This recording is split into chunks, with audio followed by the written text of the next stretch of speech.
আমার প্রিয় নেতা তারেক মুন্সির পক্ষ থেকে ধন্যবাদ জানাই। আজকে আপনারা জানেন আজকে এখানে মানববন্ধনের মূল কারণ কি? আজকে আমরা দাঁড়িয়েছি গত 14 আগস্ট এখানে ছাত্র বিরোধী আন্দোলনে দেবিদ্বারের কুখ্যাত সন্ত্রাসীরা তাদের অস্ত্রের মহড়া দিয়ে সাধারণ ছাত্রছাত্রীদের উপর গুলি বর্ষণ করে রুবেলকে হত্যা করেছে। তারপরে রুবেল হত্যার বিভিন্ন আসামিদেরকে পুলিশ দায়িত্ব নিয়ে গ্রেফতার করছে না বিদায় রুবেলের আত্মীয় স্বজন এবং দেবিদ্বারের সর্বস্তরের জনগণ রুবেলের আসামিদেরকে যেখানে পাচ্ছে একটা খুনি আসামিকে ধরে থানায় দিচ্ছে।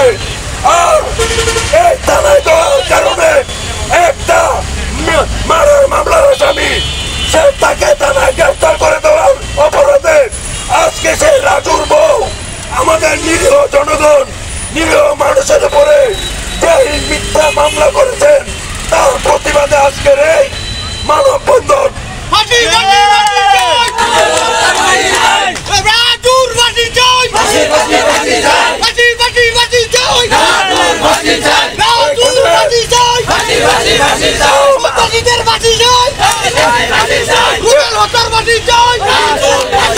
খুনি হাসিনা ভারতে পালিয়ে গিয়েছে কিন্তু তার কিছু প্রেতাত্ম আজও রয়ে গেছে যারা কিনা পিছন থেকে কলকাঠি নেড়ে নিরীহ মানুষকে আওয়ামী লীগের জনগণকে আওয়ামী লীগের নেতাদেরকে সেভ করার জন্য আজকে রাজুর বউকে দিয়ে মামলা করিয়েছে।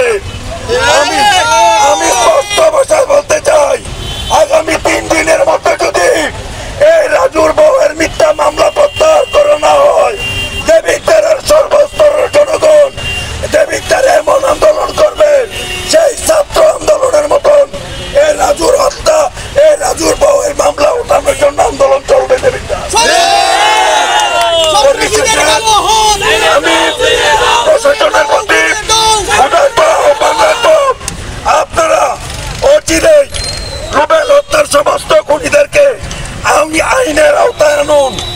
আইনের আওতায় এনে সাধারণ জনগণকে বিভিন্ন রকমের হয়রানির হাত থেকে বাঁচান। এই বলে আমি